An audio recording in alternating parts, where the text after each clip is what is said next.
tersangka DA mempunyai syarat tidak mau lagi melihat korban Indriana Dewi ini di dunia.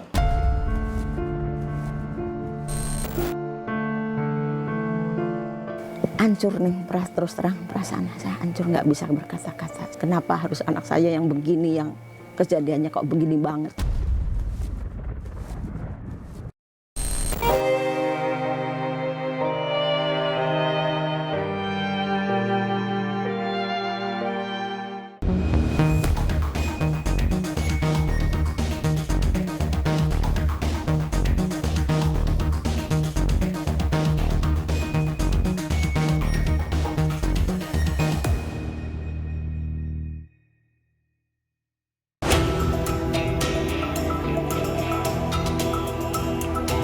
Sungguh tragis nasib Indriana Dewi Eka Saputri. Indri meregang nyawa di tangan Muhammad Reza, pembunuh bayaran yang disewa pacarnya sendiri pada Selasa 20 Februari lalu. Jasad Indri kemudian dibuang di pinggir jurang sekitar Tugu Batu Gajah, Desa Neglasari, Kota Banjar, Jawa Barat dengan dibungkus selimut. Ada yang naik sepeda dari pemilik itu, mungkin dia tahu bahwa kita melihat ada itu, terus dia itu ngasih tahu ke angkot, dari angkot ke masyarakat. Apa namanya? Taunya itu ya, ada bau busuk atau gimana? Busuk.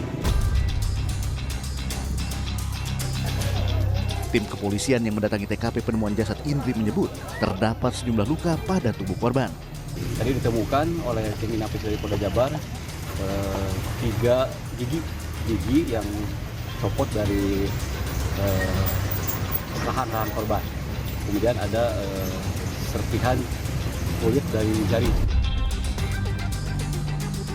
Kalau lihat dari TKP dengan adanya luka di tangan, luka sayatan, kemudian dengan posisi tangan di borgol dengan ripet, itu ada dugaan bahwa ini adalah korban pembunuhan.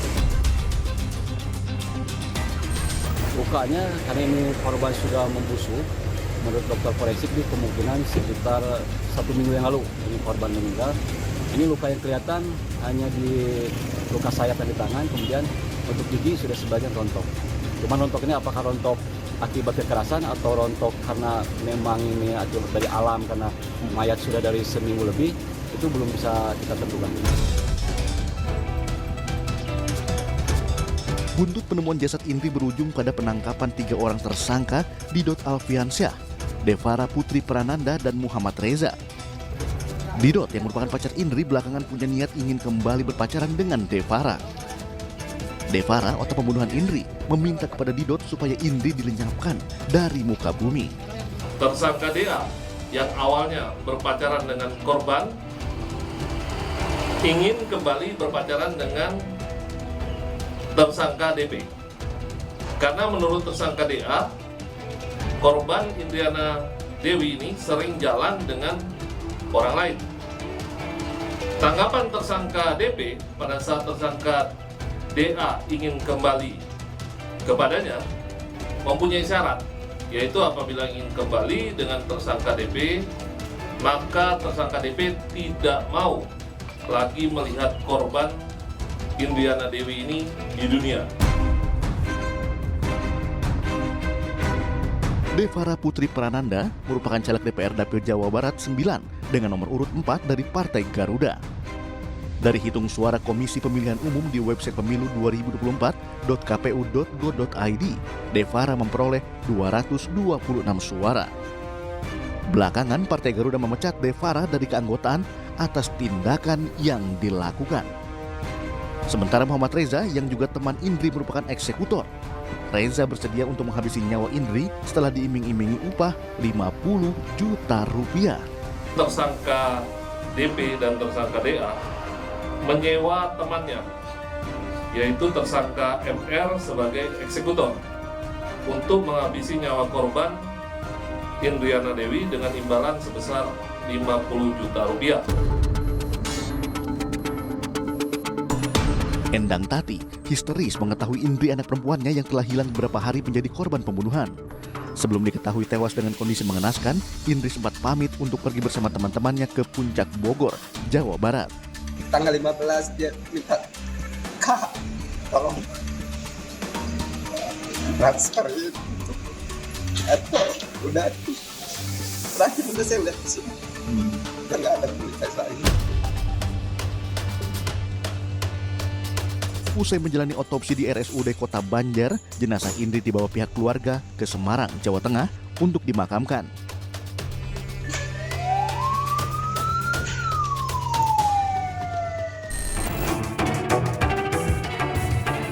Sejumlah fakta baru terungkap usai polisi gelar rekonstruksi. Selengkapnya hanya di iNews File sesaat lagi.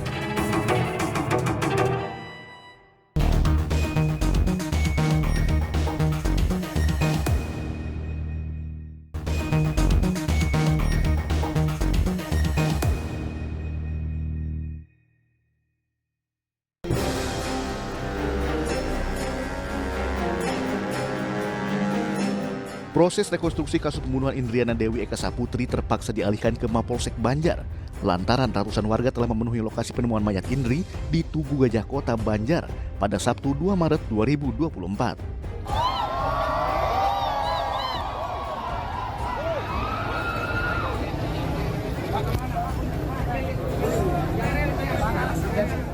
Tadi pada saat akan dilakukan rekonstruksi di lokasi atau TKP, jumlah masyarakat sangat banyak, jadi dengan alasan keamanan dan juga agar penyidik yang melakukan rekonstruksi juga lebih fokus, maka untuk kegiatan rekonstruksi dipindah atau dialihkan lokasinya ke Polsek Banjar. Sebelumnya, proses rekonstruksi juga dilakukan di tempat ketiga pelaku menginap, yaitu bengkel, tempat mereka memperbaiki mobil sewaannya yang rusak.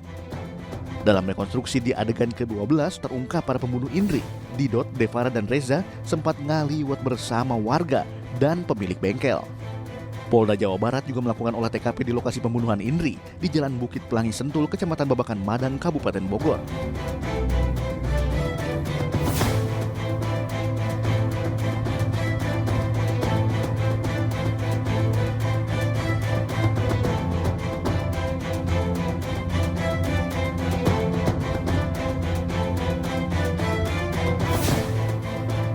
Ini titik dilakukannya pembunuhan oleh para tersangka. Dari sini kita akan melakukan penyisiran ke Cirebon, kemudian Kuningan sampai dengan ke Kabupaten Banjar, tempat di mana korban dibuang mayatnya di sana. Selain di lokasi Indri meregang nyawa, olah TKP juga dilakukan di sebuah warung kopi, tempat di mana Indri terlihat nongkrong bersama dua tersangka, Didot dan Reza, untuk terakhir kalinya. Dari hasil olah TKP dan rekonstruksi, sikap keji para tersangka semakin terbukti. Dengan teganya, usai menghabisi nyawa Indri, jasadnya dibawa ke beberapa kota selama 4 hari, mulai dari Bogor, Jakarta, Cirebon hingga ke Banjar. Para pelaku berusaha mencari lokasi yang dikiranya aman untuk membuang jasad Indri. Dibawa oleh para pelaku itu kurang lebih selama 4 hari. Mereka ingin membuang jenazah ke tempat yang aman, sehingga dibawa keliling sampai dengan Cirebon, kemudian Kuningan. Di Kuningan sempat mobilnya mogok, sehingga di towing, kemudian sampai dengan Banjar, mereka taruh mobil di sana di bengkel. Kasus pembunuhan berencana terhadap Indri dilakukan atas permintaan Devara Putri terhadap Didot Alfiansyah sebagai syarat keduanya untuk balikan pacaran. Motif dari perkara ini adalah cinta segitiga antara tersangka DA, tersangka DP, dan korban Indriana Dewi, serta tersangka ingin menguasai harta korban.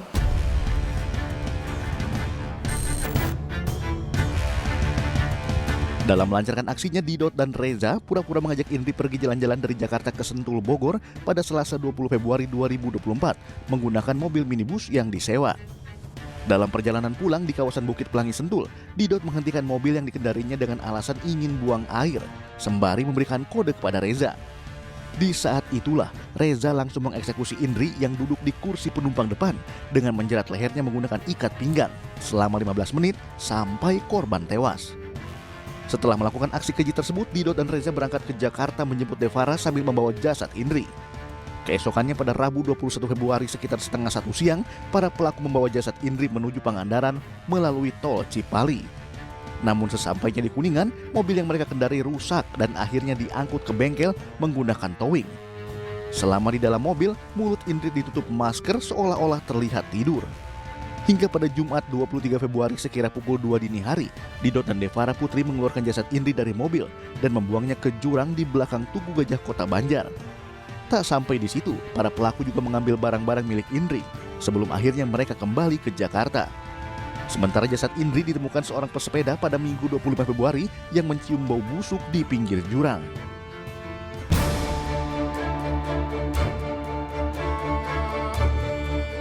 Selain cemburu karena terlibat cinta segitiga, harta juga menjadi target para pelaku menghabisi nyawa Indri. Ada sejumlah berharga yang hilang, diantaranya adalah jam tangan, kemudian tas juga mereka jam tangannya mereka peroleh. 3 hari berselang, tersangka Didot dan Devara Putri menjual barang berharga milik Indri senilai 68 juta rupiah. Atas persekongkolan jahatnya, ketiga pelaku terancam hukuman pidana seumur hidup hingga maksimal hukuman mati. 340 atau pembunuhan yang direncanakan, kemudian pasal 338 pembunuhan dan pasal 365 KUHP ayat 4 yaitu pencurian dengan kekerasan yang mengakibatkan luka berat atau kematian. Ini ancaman hukumannya paling tinggi pidana mati atau pidana seumur hidup. Ibunda menjadi orang yang paling kehilangan sosok Indri, korban pembunuhan yang dilakukan oleh Didot kekasihnya sendiri. Lalu apa harapan sang ibu atas kasus yang menimpa anak semata wayangnya? Selengkapnya sesaat lagi hanya di iNews File.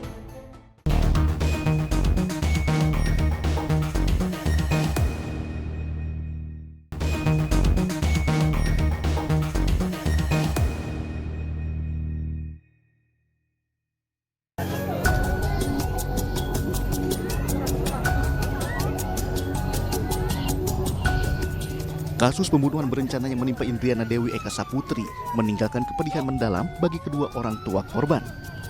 Indri merupakan anak semata wayang dari pasangan Endang Tatik dan Muhammad Roy.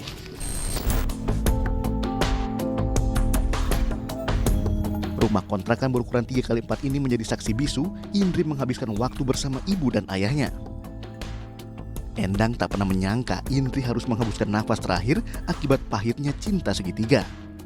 Hancur nih, terus terang perasaan saya hancur, nggak bisa berkata-kata. Kenapa harus anak saya yang begini, yang kejadiannya kok begini banget. Orangnya baik, perhatian sama orang tua, sayang sama orang tua. Semuanya deh, nggak bisa kita ini sebutin satu-satu lah ibaratnya. Itulah adanya nyawa anak saya, itu adalah saya juga. Karena dia anak satu-satunya dari saya. Seluruh barang milik Indri masih tersimpan dan tertata rapi di tempatnya. Namun harapan dan cita-cita yang pernah dituliskan Indri pada papan di kamarnya kini hanya tinggal kenangan. Katanya pengen mau bikinin rumah, atau mau bikinin umroh, atau mau diajak umroh, atau mau naik haji gitu sih. Waktu itu sih cerita gitu sih, Neng. Endang tak pernah menaruh curiga atas kepergian Indri selama 4 hari. Pasalnya, ia masih mendapat kabar dari sang anak. Kecurigaan Endang terjadi ketika Indri menolak untuk ditelepon dan tidak mengirimkan foto seperti biasanya. Setan itu masuk dari HP Indri, bilang maaf lagi, "Bu maaf baru ngabarin Ibu. Nah, Indri lagi di rumah temen, lagi sama temen-temen, Indri baik-baik aja." Oh gitu? Ya, setannya itu begitu. "Ibu nggak usah khawatir, Indri nggak apa-apa. Indri aman kok," isinya katanya. Itu pun udah siang jam 10 lah, kurang lebih jam 10, setengah 10-an lah itu isinya. "Bu maaf, baru ngabarin Ibu lagi. Kemarin Indri lagi jalan-jalan. Sekarang Indri agak di Bali, baru nyampe tadi pagi," gitu. Bilangnya di Bali. "Tapi HP jangan dimatiin Indri," kayak kita. "Telepon Indri, Ibu Indri." "Enggak Ibu nggak usah telepon, chat aja," gitu kan. "Ya udah kirimin foto." Nggak dikirim, kan ibaratnya gitu kan ya.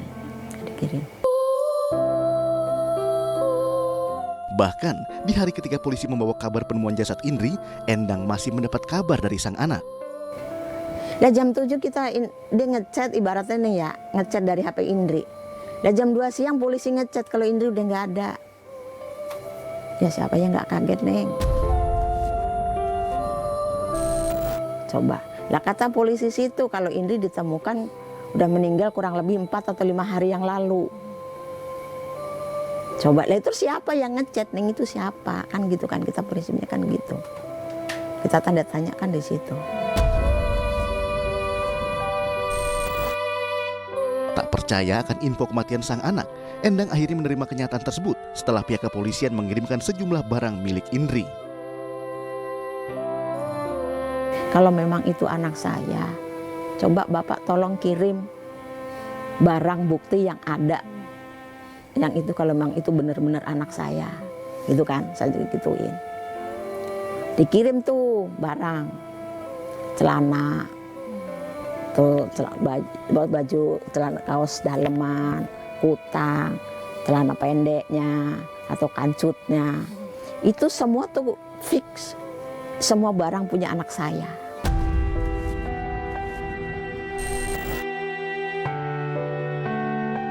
Bagi Muhammad Roy, perilaku kejam para tersangka yang telah merenggut nyawa anaknya turut menghancurkan hidupnya. Coba bayangin cuman saya satu-satunya Mbak, satu benar-benar niatnya dia itu ingin nyenangin orang tuanya. Saya sebagai orang tua ya, memang saya dari kecilnya dia belum pernah nyenangin, buru-buru nyenangin, ngasih makan aja enggak, itu buru-buru karena hubungan anak saya itu punya niat pengen nyenangin orang tuanya, ya benar-benar saya bukan kayak dirobek-robek, kayak disilet-silet, ya Allah kejam banget. Kok kejam banget sih, kenapa kok nggak diambil aja barang-barangnya, orangnya jangan dibunuh.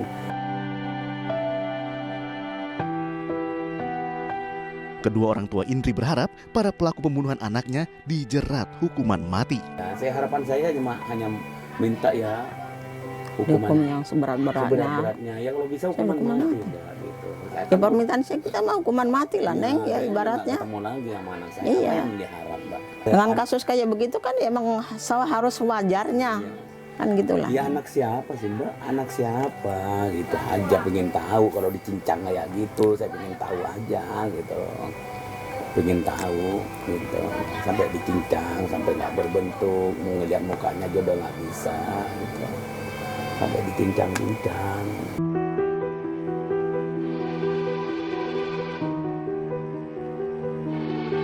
Tak ada pelaminan dalam kisah cinta segitiga yang berujung tragis ini. Hanya karena godaan harta dan wanita, Indri meregang nyawa di tangan pacar dan temannya. Sementara komplotan pelaku mendekam di Hotel Prodeo menunggu vonis hakim yang mulia. Apakah hukuman seumur hidup atau hukuman mati?